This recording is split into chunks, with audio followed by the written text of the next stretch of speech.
خليك شي ضحكة كريم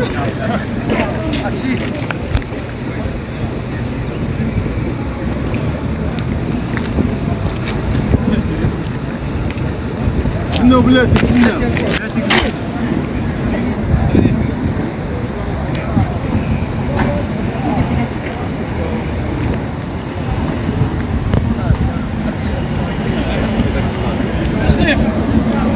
نبيل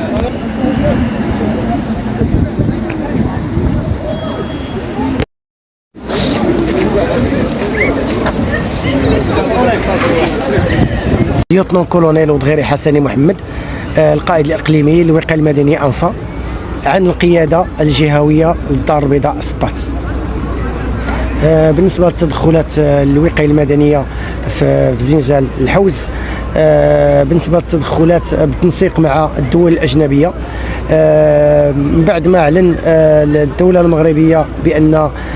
لو بي سينيستري وطلبوا تدخل الدعم الأجنبي، كان لازم باش نديكلونشي واحد لي دي سيلول دو كورديناسيون انترناسيونال، وداك لي سيلول كنا قمنا بواحد التكوين فيهم، تكوين دولي تابع للمنظمة للناسيونز يوني، لوفيس دو كوردينيشن اوف هيومانيتيريان ايدز. وبالنسبه لهاد السيلول عندنا جوج، عندنا لو ار دي سي ريسبشن ديبارتشر سنتر، هي واحد الخليه اللي تتكون في نقط المرور، تقدر تكون في لوبور وتقدر تكون في الايروبور. حنا في التواجد ديالنا كان في مطار مراكش المناره، استقبلنا الوفود الفرق الاجنبيه اللي تدخل، وحنا اون بار لو ميم لونغاج،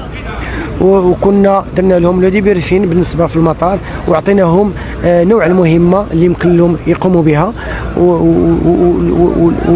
والمكان.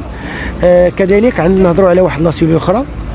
هي لاسيلول دو كورديناسيون يوزار، يعني مركز تنسيق العمليات في عين المكان يو سي سي.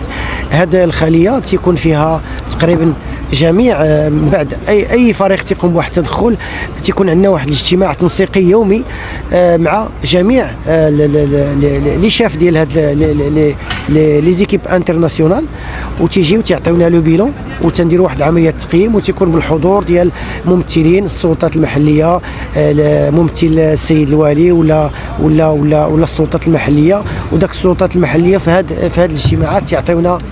التقييم ديال الحاجيات ديالهم، وحنا بالدور ديالنا تنعطيو مهمات اخرى للفرق الاجنبيه اللي تدخل باش يكون هذا التنسيق في عين المكان، يعني ماشي تنسيق وطني، حتى تنسيق دولي.